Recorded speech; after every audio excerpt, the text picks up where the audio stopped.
Is a simple one manicure still taking you 2 hours? Is that set of one color extensions still dragging out close to that 4-hour mark? I want to be clear. I don't agree with 30-minute gel manicures and extensions in 1 hour, but I do believe in time efficiency so that you can increase your income potential. No matter what, even if your manicure is amazing, appointments that are too short are sure to be rushed. No two ways about it. And if you're a premium price nail tech, feeling rushed will hardly ever sit well with your clients. That is why in today's video, I want to share 5 tips for getting faster for maximum time and money efficiency.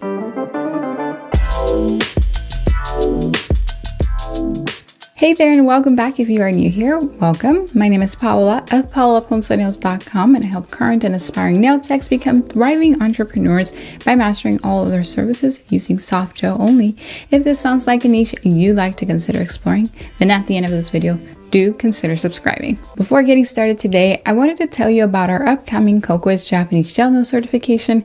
It is happening in just a few weeks, and you'll learn things like Kokoist history and beginnings, a thorough product debrief so you know the exact details of your products for best use, step-by-step application of everything from a simple one-color manicure, modern nail art techniques, and advanced gel nail application like gel extensions using freeforms and gel-up. If you want to be in the know further, then you'll want to check out the description box below to sign up to the waitlist, aka our VIP list. This is the last call to sign up for this VIP list, where you will get exclusive perks and announcements for signing up. You can do that quickly right now by pausing this video and signing up so you don't forget. All right, back to today's topic. So while being lightning fast can make your client feel rushed, being too slow may also not sit well with your client. So there does need to be a happy medium, not only so that your clients rebook you, but also so that you are not dragging out a $60 service for 3 hours. And hear me out. I speak from experience, I promise. I will be the first to tell you to take your time and be thorough because, quite frankly, if you had to choose between an instance of a set of simple nails taking 3 hours versus one that fell off in 3 days, I would take the 3-hour situation anytime. And your client will most likely give you another chance, especially if she knows you're just starting out, if her nails actually lasted 3+ weeks and were beautiful versus them having come off in 3 days. That client is unlikely to return if the nails have come off that soon. So use this to relax and lay off the pressure of getting super fast when you're just starting out. And if you're currently in the time range of 1 hour to 2.5 hours for completing your services, you're in good shape. So relax and keep doing what you're doing because you will naturally get faster. Yes, naturally. It will happen. It takes a little bit of time, so be patient and gracious with yourself. If you happen to be within this time frame of 1 to 2.5 hours and you're still wondering if you're taking too long, what you'll want to do instead is to consider your pricing. Most likely you feel this way because you feel like you should be making more, and so your speed may not have much to do with it. Imagine if you're charging $30 for a single color gel manicure and you're taking 90 minutes. Well, that is a little low. If your application is tip-top, bump that price gradually until you get to an hourly of about $60 or whatever salary your bills call for. So here are my 5 tips for improving your time as a nail tech. Tip number 1. Repetition. Repetition creates fluidity. Do not reinvent the wheel for every nail service. Let me ask you this. A client comes in with gel on for her rebalancing service. Quick, tell me, what is your first step? You should know as fast as you dial your passcode to get into your phone.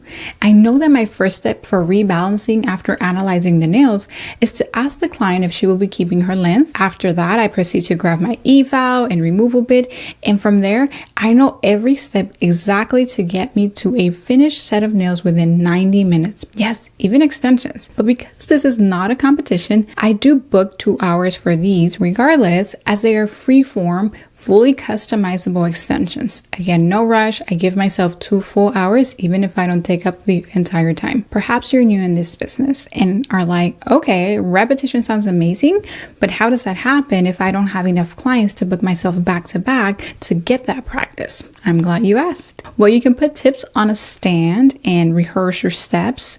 Your nails don't even have to be perfect. By simply taking yourself and even talking yourself through the steps, this assignment will be highly beneficial to improving your time. If your budget permits, I would encourage you to buy a pair of silicone hands, but not any kind. In fact, I've bought silicone hands before and they are too heavy or too stiff to work with. My favorite silicone hand and mechanism is the Portuguese manufacturer Aliana hand. They are light, the most realistic, and the magnetic mechanism to twirl it around is like no other. They are an investment indeed, but if a small discount serves you, you can use code PPN5. Tip number 2, listen more than you talk during appointments. This is kind of the case for any relationship, but that's a whole nother country song. When your client comes in, greet her, of course, but acknowledge her conversation by affirming you're listening, by contributing a small response every so often. Talking during an appointment will significantly slow you down. It absolutely will. Do not feel obligated to converse back. I mean, obviously, if she has a question for you, answer it. But when that client comes in, you're a listener, not a conversation starter. Most importantly, you're a nail stylist, not a psychiatrist, so be really careful to not absorb more than what you want to hear. If a topic of conversation does not sit well with you, or let's just say it is too personal, try saying something like, "I'm so sorry you are going through this. Why don't we change the conversation? This appointment is too short for you to miss out on this pampering for yourself." I would personally myself be empathetic. In other words, be considerate and think, oh my God, this could be me. And wow, she trusts me enough to share this with me.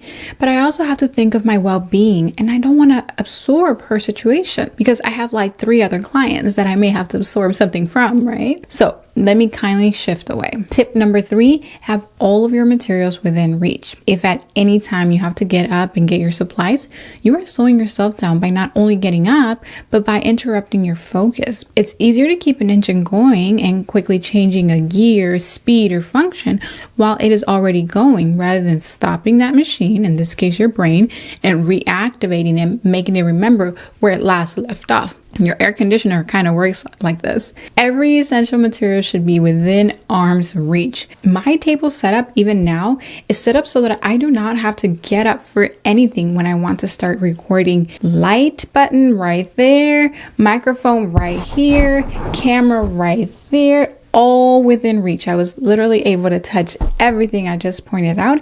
And in fact, all of my manicuring tools, like if I would have a model in front of me, are like right here, right here, right here, right here. This is how your station should function also, and how it should be set up. Everything within hand's reach, not too close though, okay? This is so that you do not at any point break your focus. This is highly effective, and I encourage you to analyze your space and make it as efficient in this manner as possible. Tip number 4, do not switch tools often while performing your service. There are a few techniques I won't switch into when doing nails, even though they work, which is an important thing for you to know, because at the risk of being a compulsive perfectionist, you might jump into new things or trends because everyone seems to be doing it, right?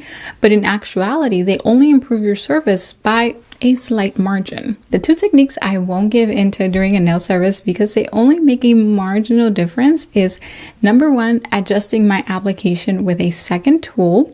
So I was trained in one of my application trainings to use a liner brush to adjust my apex and sidewalls, but picking up and dropping off a tool is a form of distraction, aka a way to break your focus and having to rev up that engine all over again. And the second technique, using more than 2 e-file bits. Unless absolutely necessary to conduct my service, I don't use more than 2 e-file bits. So I try to use only 1 diamond bit, yes, just 1, and 1 removal bit, but maybe there will be 2. It just depends on the amount of product on the nail. And if you are using more than 2 diamond bits for cuticle work, consider this an upgraded service. So do also consider bumping your price, by the way. All right, tip number 5, do not soak off nails. And you're probably like, what? I'm not ripping off anybody's nails off to avoid a soak off. Well, I'm not asking you to. This tip will probably be a bit more difficult for you to implement, and that is because it requires training. But just FYI, I teach you this technique of full e-file removal in both my MGN or EAM course, which is my efficient e-filing masterclass. You can go to my website to see if any of those are currently open for enrollment, or I'll also drop the link down in the description box. Soak off gel, as you know, is my specialty, but one of the things I struggled with the most once I fully committed to it was getting faster at my soak offs. This was primarily because a soak off time varies from client to client, depending on the chemistry of their nail, or maybe I had to use a few adhesion tricks last time they were in, and so the gel will just not budge with an acetone. Soak off removals eat away at the clock like nothing else. I wish they ate away at the gel, but no, they eat away at the clock. Before you know it, you're 15 minutes in, 30 minutes in, and you're still removing. You haven't even jumped into prep. And of course, you simply cannot be aggressive and scrape the gel off of the nail. Your client will not have enough keratin in the next service or 2 services from now for that gel to keep adhering well. So I had to find a way to make this time factor with soft gel a non-varying time thing. Like, it couldn't be a variable. It had to be like, okay, it takes me 2 minutes, 3 minutes, 5 minutes. It couldn't be like, well, let's see how long it takes today. And they say desperate times call for desperate measures. And I thought, oh, you know what, I'm just going to remove the entire gel nail with my e-file today. I'm going to be bold. I've been seeing these Instagram videos. I have some experience with my e-file, so I'm going to do it. The way I eased myself into this was by assuring myself that if I see any significant damage as I'm e-filing it away, I'm just going to slow down, take my time, or stop altogether, right? And so on I went, removing the gel product fully with a ceramic bit. This type of bit is important, and I'll link you in the description box to what I used. And I was astonished as to how little damage there was after I finished removing 95% of the product with an e-file fully. I can tell you with 100% certainty that I have created more damage with a soak off removal by scraping off the product than with my e-file and ceramic bit doing a full strip. Now, I had already been doing nails for years and I was acquainted with an e-file, and I truly believe you need some training before attempting this. May I suggest my e-filing course? But seriously, a total game changer. Once I mastered fully removing with an e-file, I never soaked off another client's nails. Like, talk about game changer. And there you have them, my 5 tips for getting faster as a nail tech. I hope you got a ton of value today on getting faster. These exact 5 tips made me get not only faster in my services, but especially help getting me more consistent results with my gel nail applications. I truly believe that the above 5 tips for getting faster as a nail tech can improve your time significantly, so please take me up on them. There are other little things you can do to get a little faster, like investing into curing units and not working with dull tools when it comes to your nippers and e-filing bits, but these 5 tips are drastic. If you have a friend that can benefit from this episode, please share this video with them. Stick around for my next video, and don't forget to check out that description box below for any resources and promotions. I'll see you next week, and bye for now.